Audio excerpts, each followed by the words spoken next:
Greetings, everyone. Tonight we have a little fun together in Yellow Point and Cedar with a battle with Broom with Joanne Sales. And we are the Yellow Point Ecological Society. We work to protect nature, to make you fall in love with nature and do everything good around nature. And it's keep calm and cut broom. I thought you'd enjoy that one. I'm going to stop sharing there because I've got something else I want to do with you next, which is introduce Joanna. So, and then I've got, I'll tell you what I've got. Joanne Sales started Broombusters in 2006. And since then, 13 municipalities and other communities with help from Broombusters have joined the effort to eradicate the native plant, the invasive plant, 17 years later, as Broombusters continues to grow, Joanne is still the executive director. She's also an organic blueberry farmer with a farm in Coombs, and an award-winning human interest newspaper columnist and a writer. She says she became aware of and engaged with invasive plants when she was a child, voluntarily keeping the honeysuckle from taking over her mother's lilac bushes. So I got some jokes for you. How hot is a field full of broom in full summer? Anyone? A lot more than broom temperature. Why did the broombuster get fired? He was sweeping on the job. What did the broombuster say when she was ready to stop? I'm sleepy. And then, what do broombusters seek from their volunteers? Great broom service. Joanna, the floor is all yours now. Okay. Hi, everybody. As I was just saying, I've been doing a lot of presentations for municipalities and so on, and I feel very relaxed about this. And it's a good thing because I might stumble through some of the connections because I'm trying to do some things I haven't done before. But yes, let me start from the beginning. 2006, I am not a scientist. I'm, environmentalist, the farmer and so on. But 2006, I was really upset by the broom coming down the road and broom in the farms on either side of our farm. At that point, I was like, why don't they do something about this, right? The they. So I went to the town of Qualicum Beach, which was the first they I could think of, and said, why aren't you cutting down the broom? They said, well, we don't have the manpower. So I said, well, if we do it, will you remove it? And they said, yes. So this is the pattern, the strategy that has been spreading. So I also went to the Ministry of Transportation and same thing. It was like, okay, well, if we cut the broom, will you remove it? And they gave us permission and a lot of support back there in the beginning. So also the other thing that happened that made it possible for Broombusters to start was I met a lifelong railroad man on the tracks. I don't know how come I was there by myself on Parksville Railroad tracks, but he was there too. And he said, if you cut the broom when it's blooming, it will die. So that's where we got the strategy. So all of that came together right at the beginning, that 10 volunteers and that's how things start, right? We just started cutting broom on one of the major roads in Qualicum Beach, and it actually didn't come back. It has never come back on that road because there's a lot of grass, and so that keeps the seeds from sprouting. So 17 years later, that broom is gone and gone. So anyway, so then it was Parksville, and then it was Nanaimo, and then it was Comox Valley. Anyway, it continues to spread, and Nikki has now picked it up for Ladysmith. So anyway, what I'd like to do tonight is, first of all, talk about why it's so important to get rid of broom.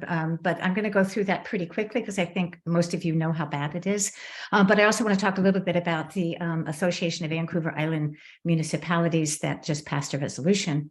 But most of the time, I'd like to focus on how to actually cut broom so that it dies, because there's a lot of variations in broom. There's, there's what we call the really nice broom, and then there's the glory broom, and and then there's the mangled broom that you can't manage to cut. So I want to explain the difference between approaching all those different kinds of broom and being successful.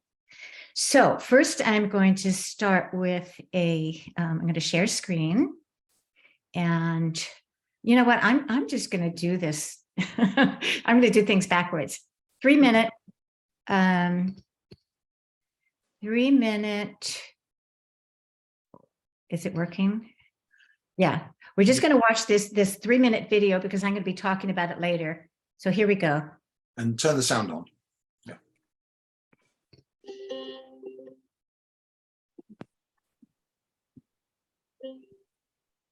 These are the images that I will be talking about later. So, Yeah, the sound doesn't work. You might want to talk to it. Yeah. oh, it's not working. The video is good. The sound is not coming through. Okay. Doesn't matter.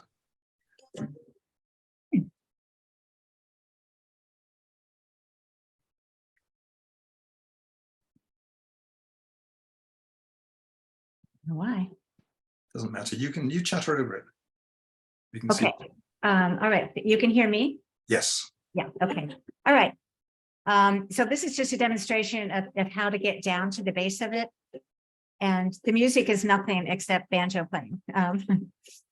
So follow the stem to find the base. Sometimes it's tangled up in the grass. You have to cut it where it enters the ground. Sometimes you cut it once and then cut it again. Actually, if you mute the music altogether, it'll be better for you talking over it. Okay, so there's cut twice. So only pull very young broom. Young broom will have a single stem, and you can see here it didn't disturb the soil. Okay, mowed broom, disaster. Okay, you have to look under it to find the single root, and you have to cut that. It looks small, but sometimes they're really big plants that have been mowed. And yeah. So big broom dies easily. And it's fun to cut big broom. And it gets big. So you cut off what you can. You can't always get to the base of these giant ones. But you cut it with a saw. Big broom does not need to be cut at ground level. So here's some gnarly plants.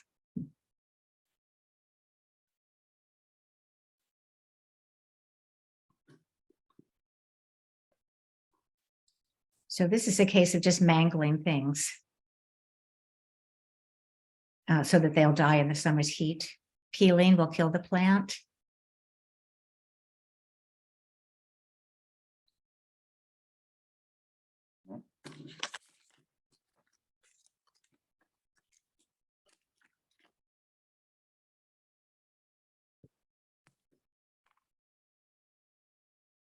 Okay.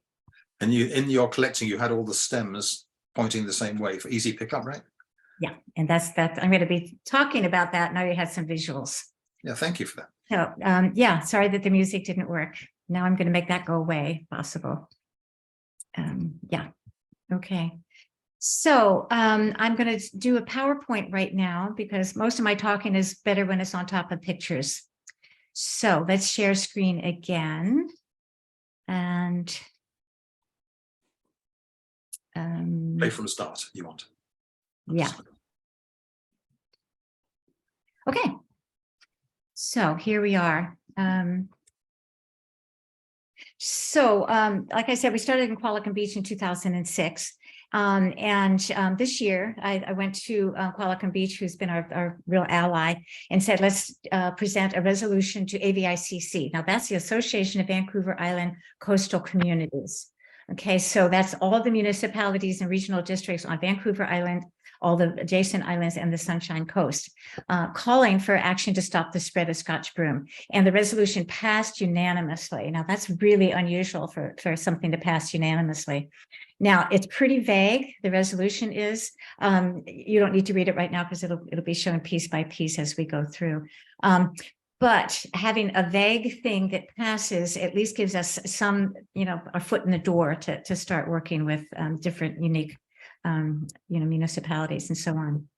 So a lot of these photos are the ones that I showed to the municipalities to get their attention. They do get our attention. These are photos sent to me by local people who go to New Zealand. I get them from the few people. So these are real pictures of New Zealand where they used to have forest and now it's gorse and broom. So they didn't know that this would happen. We do know, and shouldn't we stop the spread of Scotch broom and gorse before this happens on Vancouver Island? One of the most serious problems is fire danger. Now that's actually a very huge fire. There's a fire truck that you can't see it in this photo. So it's like pouring kerosene on a fire.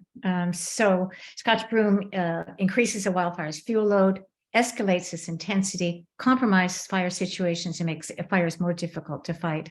Because when it's flammable, like if you have a strip of Scotch broom on a road and fire is approaching, and instead of just, going the way it would go, all of a sudden you have a strip of broom that's just, a fire that just, down the highway.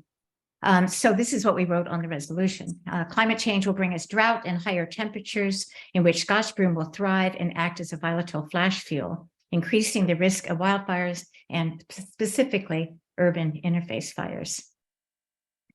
So part of the reason is, if you look at these pictures, this is not dead broom. We had not cut this broom.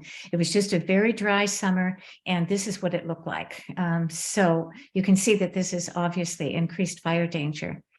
Because the problem with broom is it has high oil content, even when it's alive, but it has dry branches that happen naturally.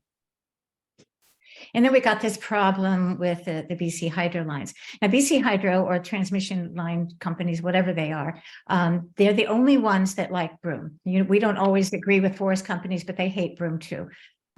Just about everybody hates broom, except for BC Hydro. And the reason why is because it keeps trees from growing.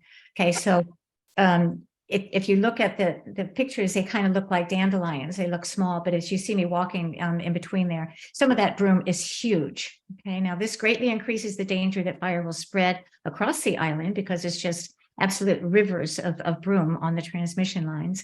And it carries seeds to previously broom-free areas. And it blocks escape routes. A lot of communities are built with a one-way entrance and a one-way exit. And so the hydro lines are supposed to be a road to safety, but often they're just covered with broom. So BC Hydro does not control broom under transmission lines because there is no pressure from governing entities. So we're now getting pressure, now we're hoping that the governing entities will start to put pressure on BC Hydro. Now, this was new information. A study was done in 2021 for the Invasive Species Council of BC, and it's been so helpful to find this out. Okay, so Scotch broom is the invasive species causing the greatest harm to species at risk in BC. So that's a very serious threat to biodiversity. So if you look at this chart here, this is on the left-hand side, all of the invasive plants and animals in BC, okay? And the very top bar, that's Scotch broom. Scotch broom is the top offender of biodiversity in BC. So the color coding here is that the pink is our native plants. The blue is terrestrial mammals, which some people don't realize that it actually affects them as well. The brown is insects and bees, and the green is birds. So most of the harm is done by competition and degradation and alteration of landscape. And it's obvious that broom does that. Okay, so broom grows densely and rapidly, and it gets really huge. So here's some pictures of huge. Okay, broom is not a tree; it's a woody weed, and so it grows faster than trees, and then it shades them out, so that the trees cannot compete. Broom inhibits forest regrowth. If you look at these pictures, and these were outside of Parksville, you can see the broom going from the power lines into the forest. Okay, so it spreads from both logging roads and from transmission lines, and its spread negatively impacts the native species, forest regrowth, forest farming, and tourist industries. Okay, so there's just some numbers about lost timber sales that were recorded in Oregon and in Washington, which are pretty massive. Broom negatively impacts agricultural production. Now, these are two farms, and you can see they're not actually producing too much food anymore. Scotch broom is toxic to grazing animals and wildlife. It's not just that they don't like it, it actually is toxic for them. And it crowds out their natural food, so that, it's taking the place of the grasses and the native plants that they need. Broom releases toxins and changes soil chemistry. So even when the broom is gone, the soil is different. So it makes the soil less suitable for our native plants. It's known as the scourge of pasture land, because when broom takes over farms, the land is hard to reclaim because of long living seed banks. A single mature plant produces 18,000 seeds, viable in soil for 30 plus years. So you can imagine trying to till that soil there. Okay, so when forests are removed, Broom takes over. So these are areas local to closer to where I live in Parksville area.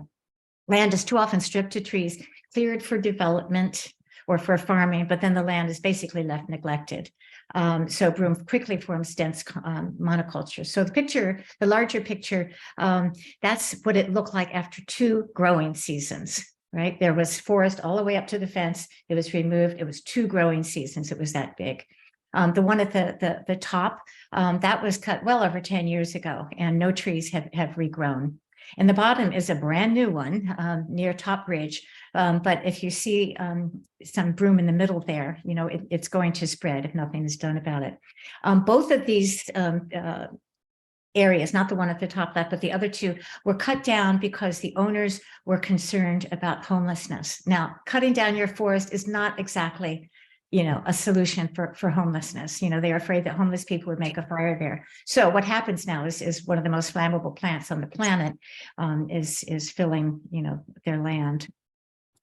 So local governments have agreed to establish and implement actionable steps to control the aggressive spread of Scotch broom all across BC. That's good news, very good news. And to implement broom-free fire breaks along long stretches of broom. So that's kind of like just a first step of trying to figure out how to regulate what's going on with the electric companies. These are just pictures of Broombusters, and local governments are encouraged to use bylaws and policies to control and manage Scotch broom within and near urban boundaries. And I'm telling you this because now is the time to request bylaws in whatever municipality you live in. Now is the time when they will take it seriously.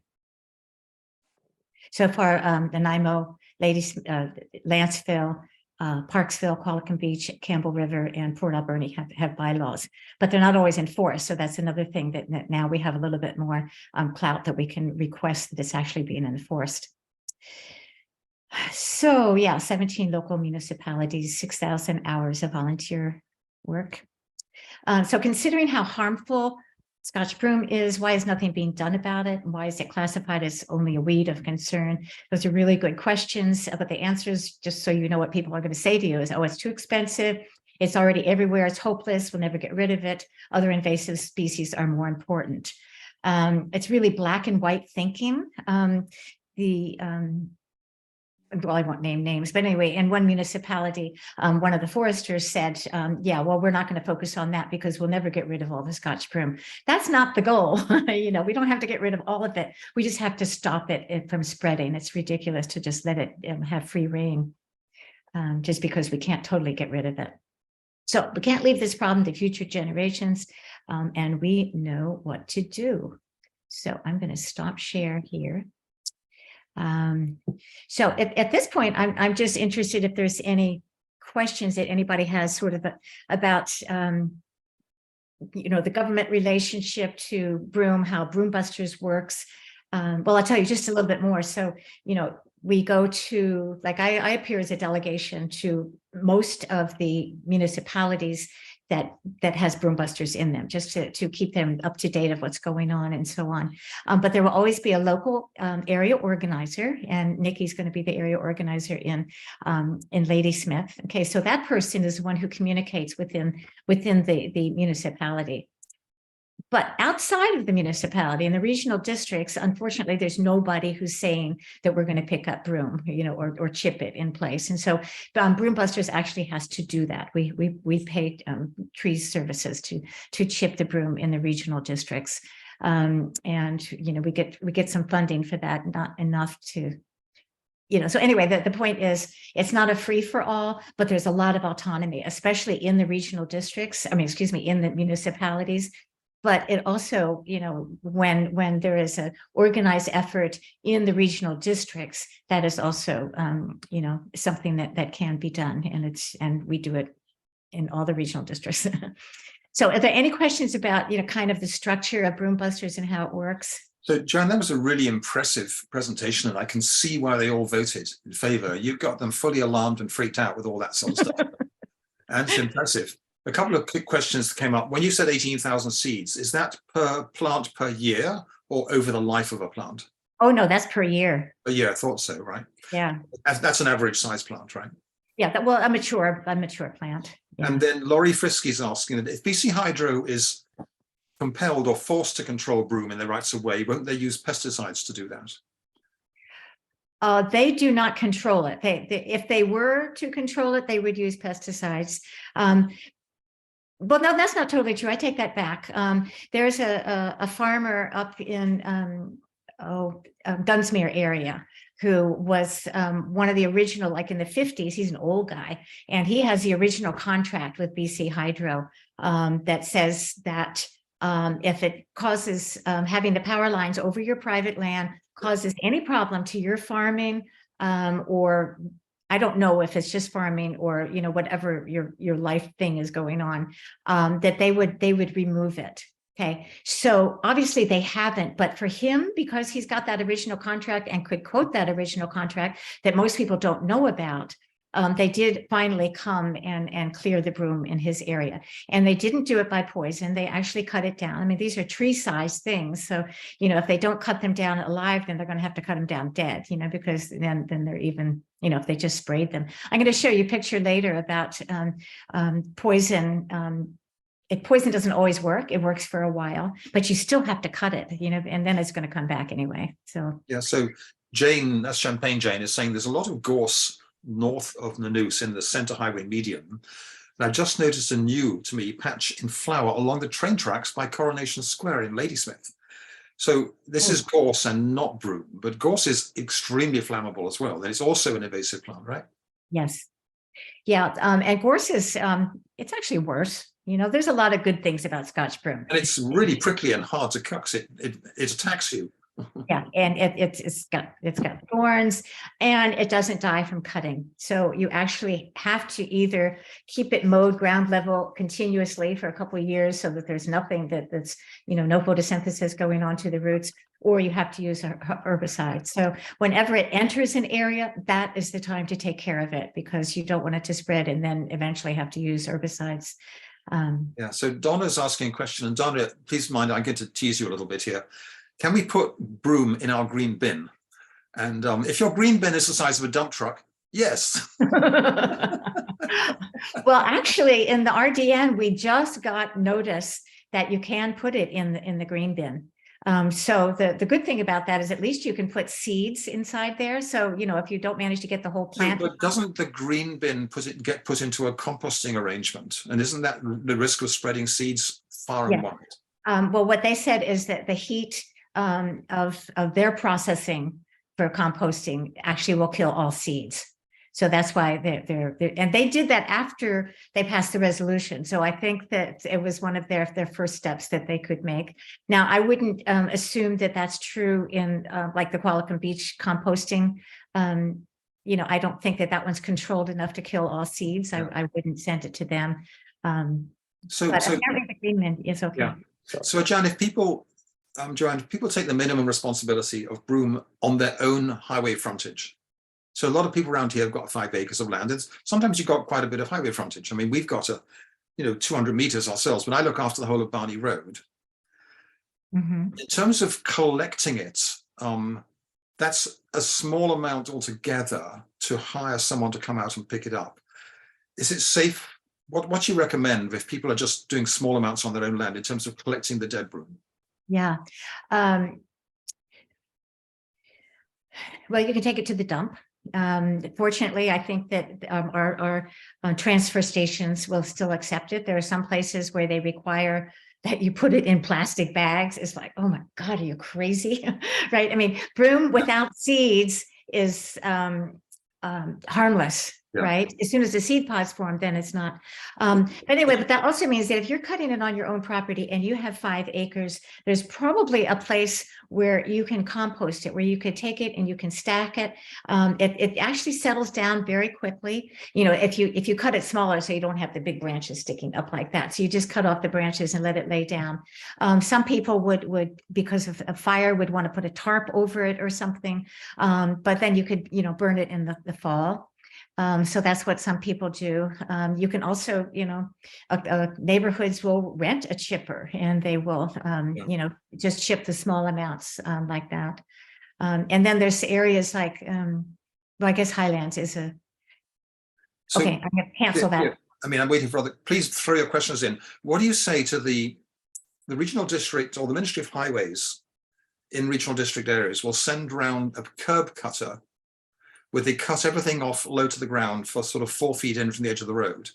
So then mowing the broom, exactly as you said, is a disastrous thing to do because they're cutting it off and it then sprouts multiple stems. Well, you know, it's interesting because what they use is something, I'm going to show a picture later of a flail mower. Which if you look at when they're cutting it on the side of the road, a lot of the time it actually kills the broom because it mangles it. Okay, so if you can't cut it carefully at ground level, the best thing to do is to mangle it. Okay, and so frequently the mowers will just mangle it. And you know, there might be a shoot or something that's coming up, but often it will die. So you'll see a lot of dead broom as well where they do that. You know, it's trippable, you know, it's not a pleasant roadside.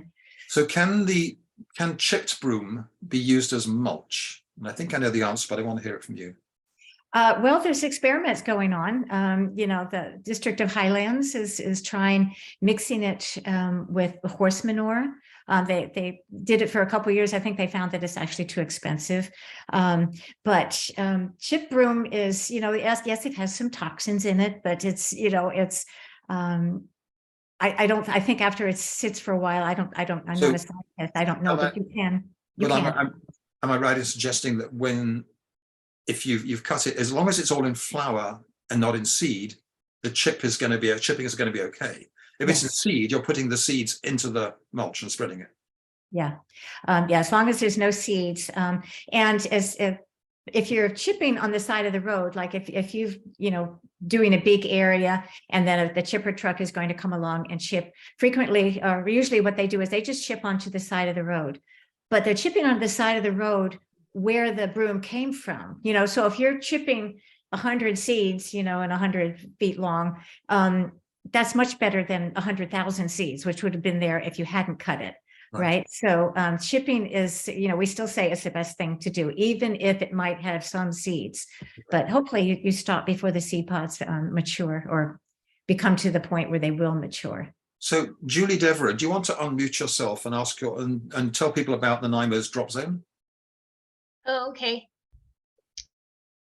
Yeah, Nanaimo will have a drop zone on Saturday, May the 27th for, you know, all sorts of invasives like ivy, Daphne, broom, and it's close. It'll be in the gravel parking lot just off of Wall Street. Like there's a huge, you know, gravel parking lot there, like sort of where the beach volleyball is and stuff.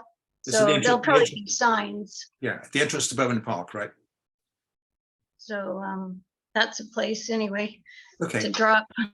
Thanks. And why don't you ask while you're there your other question about using a saw and peeling the bark and stuff like that? Oh yeah, I was just involved with a broom busting thing this morning. I know they like you to take it out at the ground level, but some of this larger stuff, I don't know, I was just not strong enough, and I used my saw. But okay, you know what? I'm going to interrupt you, Julie. I'm going to interrupt because that's exactly what we're going to talk about right now. Perfect. So save those questions until after we watch the next PowerPoint. Okay, let's hold the questions. Okay. Yeah. So I will do that, and hopefully I'm answering all those questions because that was my goal for the day. Okay, here we go. Sharing screen again. Here we go.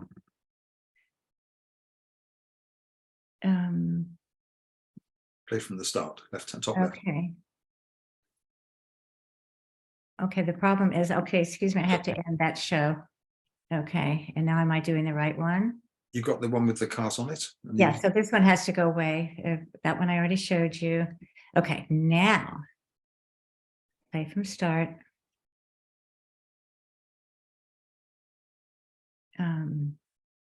Here we go. Okay, now I'm going to answer these questions. Technique matters. All right. So these are some of the topics we're going to talk about for the next few minutes. So yeah, so cut broom in bloom at ground level or below. Okay, so the picture on the bigger picture. So there's 3 stems coming out of there. The key is you have to always get down to the trunk, to the root that goes. There's always a single one, no matter how many stems are coming out of it. There's a single root or stem that goes into the ground. That's where you have to cut. Okay, and just in another example of mowing doesn't work. You have to go plant by plant to get that down. Okay, so these are some of the things we will be talking about: big broom, multi-stem broom, and dense broom. So if you have really big broom, okay, it will die easily, but this was the problem that you just had, Julie. Don't try to cut it with your loppers, even if you can, right? Some people go, oh, I can do it. Okay, but they're going to ruin the loppers. Okay, there's no value in that either. So you can use a saw, okay? And when broom is big, like even as big as what we're talking about right here, okay, it's actually, it's easy to kill. Okay, it's the smaller broom that's harder. Okay, so this is something I just learned I can do here. Watch this. Okay. Yeah. Is that working? yes, very clever. Isn't that cool? Yeah. That's very cool. So, okay, so you do that. Okay, and then you can peel back the bark. The bark is very easy to peel on broom. You don't have to do as good of a job like that. People become a little bit obsessive compulsive. You just want to stress out the plant as much as you can. When you have something this big, it's like, oh God, that's a huge one. And that's the one, by the way, that the carvers want. If you ever have really big broom, please save it for the carvers. Anyway, so this is one way that you can deal with this. Okay, but sometimes they're so big, like I didn't make this one very big again, but that plant was way over my head. Okay, so I just cut off the manageable branches and anything that had green on it, and they all died. Okay, these were right at Horn Lake Road.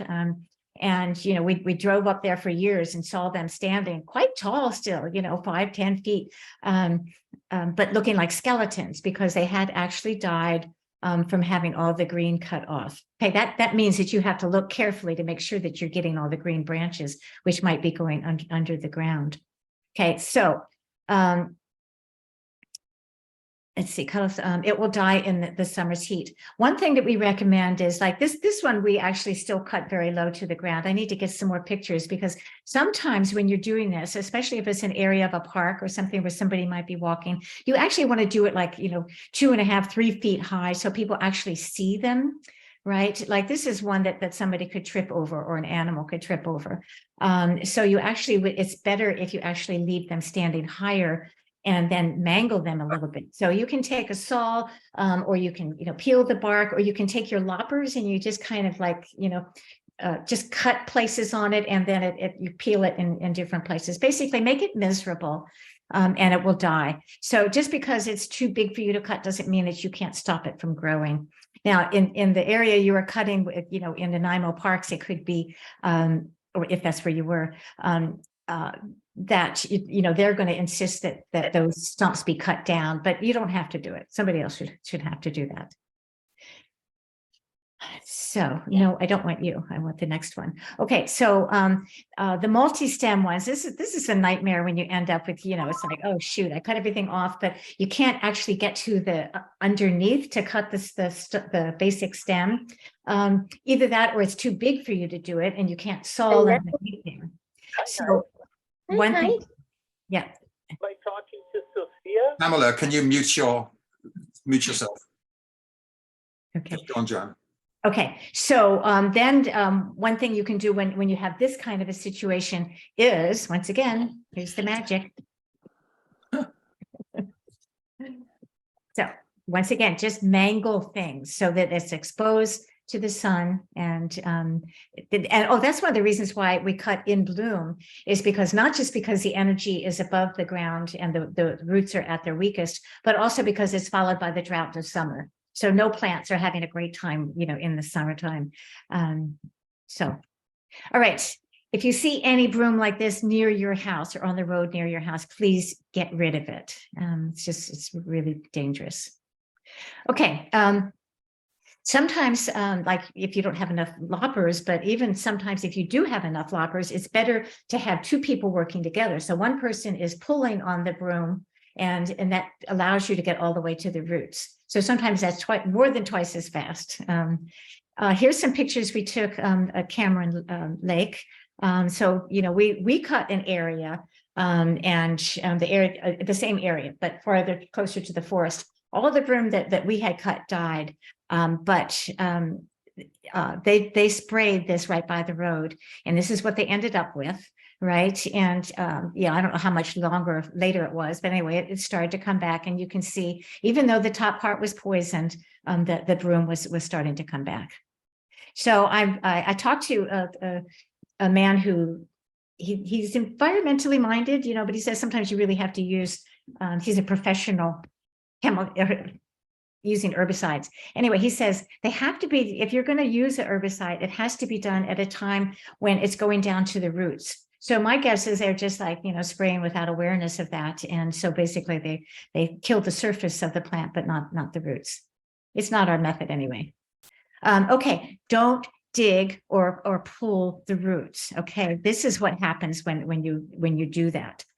If you dig, you eliminate one plant and you end up with hundreds. Okay, so remember, the problem with broom is the seeds, it's not the roots. So you're pulling it up and you're exposing the ground, or excavating it, you're moving everything. That's what my neighbor's doing. Oh my God. Anyway, and all those seeds are going to come. So you can see that how close together all of this broom is. So disturbing the soil exposes countless seeds to sunlight, which then sprout and form dense thickets. Okay, so cutting, as opposed to pulling, preserves the ground cover, which shades the seeds. But you can pull broom that's smaller than a pencil, okay, when the ground is wet. Don't do it in the summertime, just wait until the fall. So with a little bit of luck, there'll still be some grass growing there. So some kind of grass, ground cover that will spread when you get the broom cut again. So as far as stacking goes, like if, wherever you're doing it, if it's going to be picked up or if it's going to be chipped up, sometimes you can cut and drop. If there's just a little bit of broom here and there, like if you're driving up the highway and you see 3 broom, you just stop your car and you get out with your loppers and you cut them down, and you might have to just cut and drop. And that's actually the Ministry of Transportation were the ones that told me you can do that. Don't say that. But anyway, yes, sometimes that's the only thing you can do. Okay, so make sure you stack off the roads, off shoulders, trails, and walkways. Okay, that's a very serious thing. We had, in our early days, we had a man that hit a stalk of broom that was, on the shoulder and fell off his bicycle and broke his glasses. And, that's the closest thing we ever had to becoming, sued. But anyway, we don't ever want to have a situation where anybody gets hurt. Okay, so you point the branches in one direction. Okay, piles will all have to be removed before fire season, and things get pretty tense. So it's like all of it has to be done at once. But I want to demonstrate something. It's like the pile at the top, you can see it's all like one really big pile. Okay, that's not necessarily the easiest for the chipping services. So at the bottom here, you see that there's separated piles. Okay, what would be best in that situation would be have separated piles, but to have them closer together, because then if smaller piles are easier to pick up. Okay, so make your piles big enough, but not too big, and stack them close enough together for easier removal. I think that's all I have to say about stacking. Okay, so this was the flail mower that I was talking about. Some areas are just way too much for us to deal with by hand.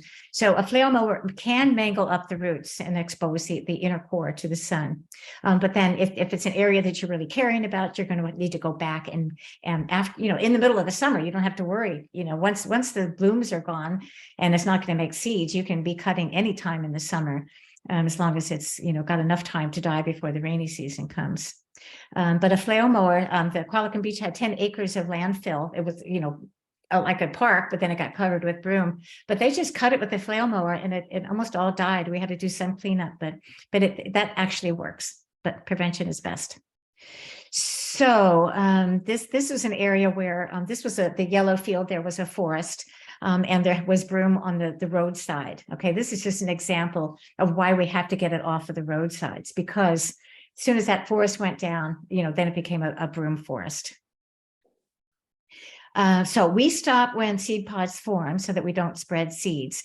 But if you're on private property or an area where you're going to be keeping the broom right where it is, you can continue cutting until the end of July, and the plants will continue to die. And that's what the seed pods look like, and apparently as soon as the seed pods form, they can continue maturing. So that's why we have to cut broom right now. So stop share. Thank you. Well, so this is the chance to ask the broom guru the questions. Pamela's thinking really big and thinking, since it's already become a problem in Chile, she's volunteering to go to the United Nations and get a motion to pass that we have a global law on this sort of stuff, right? But I'm thinking, good for Pamela. I'm thinking we got an area in Yellow Point, close to Yellow Point Lodge, where about 40 acres of land has been sold off, and in one or two of them, the owners cleared all the forest before selling it. So now they're a sea of broom. Mm-hmm.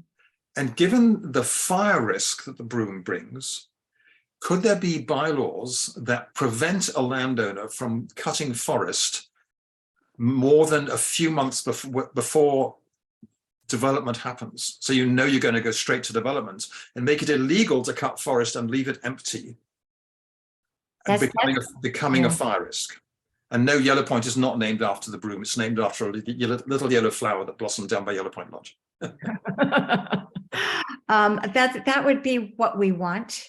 It's much harder to get any kind of laws passed in a regional district because they don't have the same kind of control over land. But it's something that we're trying to figure out how to make something like that happen. But the best thing is for everybody here to call up to your regional district and complain about it regularly. So because it's still producing a fire hazard. It isn't going away. The sample bylaws, the bylaws you said have been passed already, are they on your website? So it's much easier to go to a regional district or a council with sample bylaws already written. Yeah. No, they're not actually. I don't think I would feel comfortable actually putting their bylaws up there. But if you contact me, I can share them. But if they're a bylaw, they're public. Yeah. It's just some of them are kind of chaotic looking. Yeah. So I mean, like the best one is. For example, can I just, for example, a woman, Lynn, and I were at a meeting in Nanaimo, okay, and they were talking about rabbits and so and their bylaws, and we're like, so wait a minute, is Scotch broom on your bylaw? And they didn't know, but they looked and they said, oh yeah, it's there. People don't really know what's in their bylaws, the municipalities, because things are kind of hidden. But Parksville actually has the easiest to read, and Port Alberni. The rest of them are just kind of hard to find, which shouldn't be true, but it is. So I will be happy to share that. Yeah. I mean, I know Nikki's got a presentation to do as well, but I also want to get to Jane Alcott-White. Jane, do you want to unmute yourself and share your thoughts about logging companies and Mosaic? Before then we'll get to Nikki's presentation. You there, Jane? Yep, sorry. Yeah, it was just an observation mostly that, Joanne, that we've been doing a broom cut at Nanaimo River Canyon Community Park, which is down Nanaimo River Road. And the majority of that road is just clear cuts the whole way along. And it's unfortunate that they don't have any obligation or anything to deal with the broom that invade the clear cuts and then spread. I don't know if do they do anything about that, or I'm assuming no. So that's Mosaic land that's been clear cut? Yep. Yes. Yeah. Well, they're supposed to have replanted it. Have you seen any signs of replanting it? Because if they have not, then they are breaking the law. I think they have like 2 years to get it. Now, that doesn't mean that the broom won't move in, but it gives us at least a foot in to complain about something. I think it's mostly been replanted, but that's a good point, because in the Canyon Park, the land in the center, I think it's 11 hectares, or it's quite large. I've walked through there and I have not seen any young trees, and that is mostly where the broom is coming out of. So that's a good point. I will walk in there again and take a look.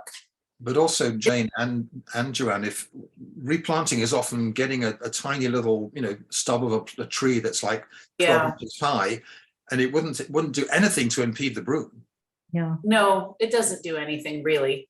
Yeah. No, it doesn't. But that's why I said, but at least this gives us some ground to start complaining about their abuse. Right. Yeah. Let's go to Nikki. Nikki Toxopius has got some. Well, first, can I ask Joanne a question, technical question? Joanne, how do you deal with the steep slopes you sometimes get on the sides of roads or park trails? And so I see you've got loppers and saws and axes, but how do you stop the stuff coming down the hill? Yeah. We have used ropes before. Okay. If it's not too bad, but if it's something where you just need to make sure that you're not going to slip the rest of the way down and that there's nothing dangerous below you. I mean, I'm talking about a 10-foot bank. So I have a suggestion. Nanaimo has a rock climbing club.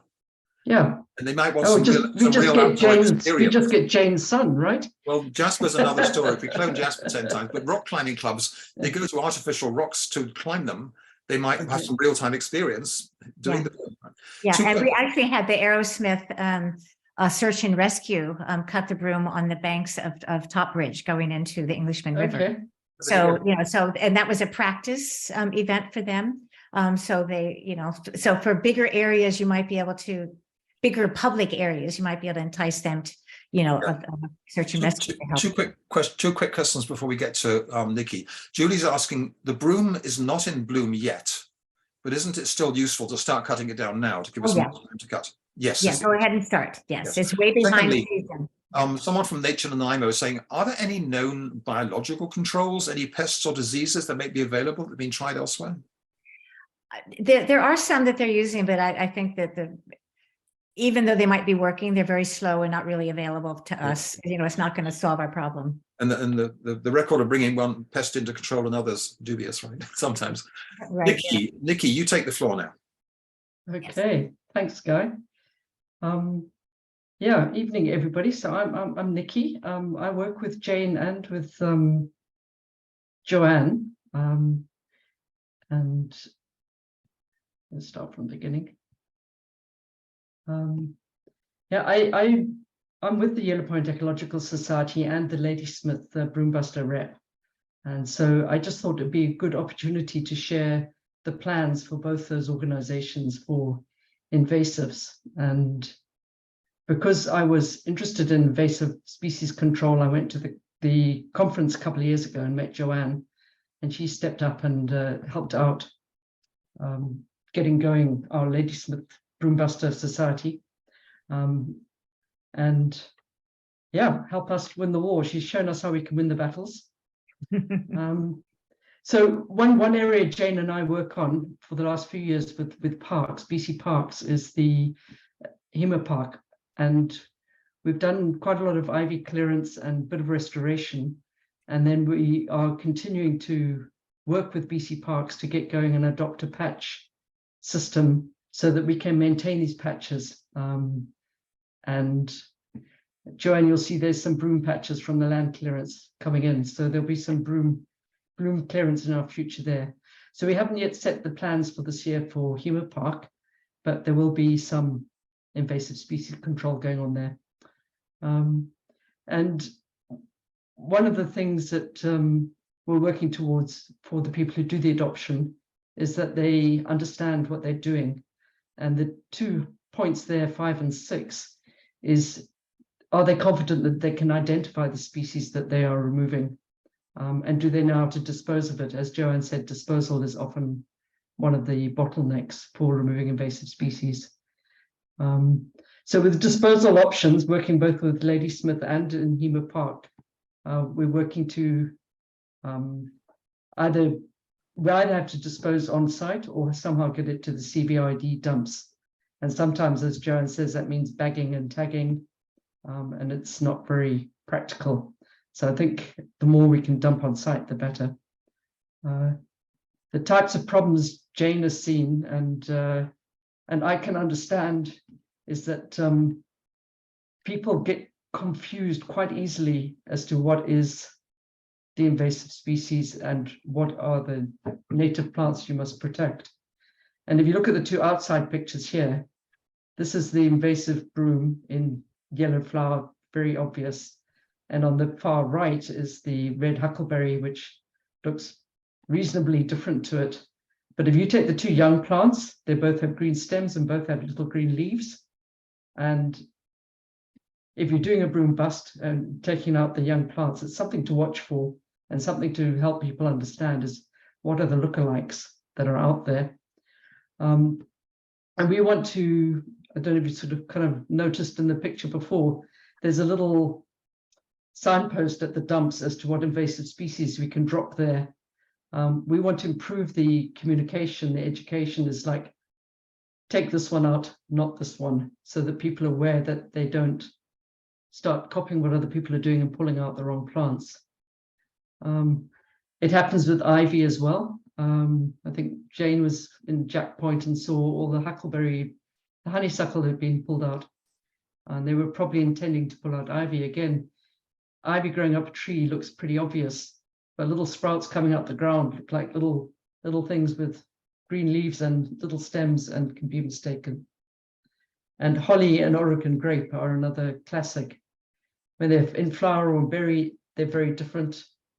But when you look at the just the little plant with its leaves, they're both dark green, they've got spiky leaves. What is the difference? And to learn to understand that it's alternating leaves and opposing leaves, and you kind of tune your eyes in. So we want to work on communicating these kind of issues. The other invasives we're looking at removing Daphne and blackberries. They have their lookalikes too, but not so much of a problem. With that's kind of on the Hema Park side. On the broom busting side, together with the connections with Broombusters and yes, and it's a very busy May. So Ladysmith's doing a pull this Friday, Transfer Beach. Nanaimo River Canyon's got one next week on the 11th of May. Back to Ladysmith, there's another one on Holland Creek on Saturday. There's another one Saturday, the 20th of May, Yellow Point Society, and a final one, which I can't quite see because it's hiding behind these people, Holland Park again. And the reason we came up with these places is usually they're precious to somebody. So I worked with the Ladysmith Town Council to say, what places do you want help protecting? And our group had their special places. A lot of us want to protect Holland Creek Park. Ladysmith Council said Transfer Beach, please, and the cemetery.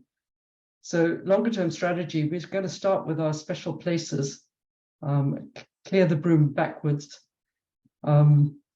till we create a buffer with those dispersal paths that Joanne spoke about, the BC hydro lines, the railways, the roads, and yeah, sort of planning the war and just winning it battle by battle. So thanks. I just wanted to let people know what we're up to in case they would like to join, although I see a lot of familiar faces here. Oh, sorry, I also just need to explain. Did anybody notice the cover picture of my slide? I'm just going to go back.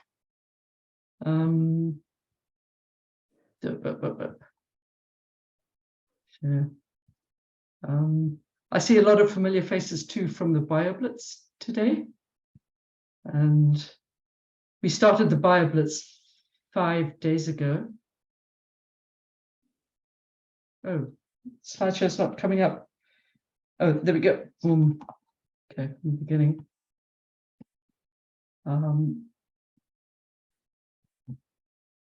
My first intention on the Biblist was to go out and photograph my precious red-legged frog, who's very shy. And this afternoon, I got a photograph of him being eaten by a snake. Oh, I'm really that's what it sad. is. Oh. Oh my goodness. Oh, So there's my garter snake eating my frog. oh. Anyway, thanks for listening. Thanks, Nikki. Any questions? Yeah. And apologies about the invasive barking from my end, right? In the middle of all. It was you. I just thought my system was going down. Yeah. Yeah, no. We have, let me Yeah. see. Yeah. Dan was asking. And Jane, anything to add there that hits a chord with you? No, I think you got everything right. I saw somebody said, can you post those dates? So Okay. I'm sure we can do that. We will send those out to everyone on the Yes mailing list. We'll get, if Nikki sends me those details, and the actual slide was useful. It's a visual slide like that. It strikes me, Joanne and Nikki, that the point you made about fire spreading faster along a roadside, with a roadside broom, it seems to be why it gets along the roadsides, whether it's spread by car tires or not, I don't know, but the fire risk is a big one that people are really alerted to, and that might be a motivator to get people to take responsibility. It'd lovely be, how we have bylaws in winter, you've got to clear the snow from the place in front of your house. We had a bylaw that your responsibility to clear the broom from the area in front of your house in the public realm, in the right of way, and you can be fined if you don't. Give it 2 or 3 years to work in. That would get people moving, because it's a public responsibility to stop fire spreading to everyone. Yeah, I think my greatest concern is places where nobody is living, like just having been at Ladysmith last week. It's like along the railroad tracks. Right, where there's a long stretches of Broom, and nobody lives there, right? And we don't even have real authority over the railroad tracks. But that is, that's a real danger right there. That was something that I did notice. Yeah, there were people living there, but yeah. And another comment about your list. First of all the events will be on the Broombusters website. Ladysmith now has its own page. So you can, whenever you want to know something, you can always, go to our site as well. And something we learned during COVID was we weren't allowed to have community cuts. We did anyway, but the main thing that happened was we didn't share tools, and so everybody got their own tool. So for avid Broombusters, you can go out, like once you start Transfer Beach, and if you don't finish Transfer Beach, if you want to work and adopt that area, you can just go out and cut anytime you want. It isn't just 2 hours a year at one particular place. So what we're really looking for is people to get addicted, and it happens. We have a man in Parksville cuts broom 199 hours last year. Right. So that's what we're looking for, is people who just want to adopt a section, and then they get a lot done. Have you thought about the outrageous possibility that a prison or a remand center might adopt a patch of broom?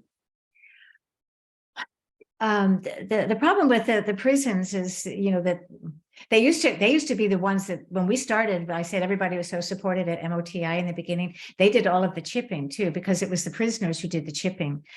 So I'm hoping that we can convince them to get another chipping truck. They stopped because their chipping truck died, but they can actually go out and they can be chipping all of this stuff up. So that's also, if a high school graduate party can be, if you find a way to frame a broom cutting party as a high school graduate party, minus the beer, so it becomes an annual ceremony to your contribution to the community when you leave high school, then you get in the habit of it and get the habit established early, right? Yeah, no, that would be good. You've got a lot of good ideas. Any other questions for Joanne? I mean, it's interesting because in my mind frame, it's been the battle, and now you're introducing the thought that there could be a war to actually have a long-term strategy to eliminate this stuff, because BC Hydro could use those flailing machines down the rights of way, for instance, but the fire risk, because of global climate change, because of the increasing temperatures, the increasing heat, the fact that temperature in a clear cut can be 10 or 20 degrees warmer than temperature in the forest. So the responsibility of anyone doing clear cutting to not allow the broom to get established by law is something we should be probably looking for. It would also help us save the forest. Yeah. Because the broom is not growing in the forest because of shade. Right. Yeah. Any other final questions for Joanne before we all go and depart to our evening repartees or whatever we're doing in the evening, right? This has been fantastic. It's very practical. It'll be a video, so you'll hear for posterity, I'm afraid, in the year 2073, people will be watching this, saying that's where it all started back in 2006 when you got this thing going, Joanne. So Chris had something. You had your Yeah. hand. Thank you. This isn't about Broom, but I really appreciate all the information you gave today because I didn't know anything and I now know a lot and I'm going to spread the word. Thank you so much. I really have to tell you something that is very unpleasant, but some of you are from the Yellow Point area and I know Guy is for sure. Did you hear about Justin and Rebecca's barn? Yeah, we had a big barn burned down last night on Yellow Point Farm. Yeah, and they have a GoFundMe.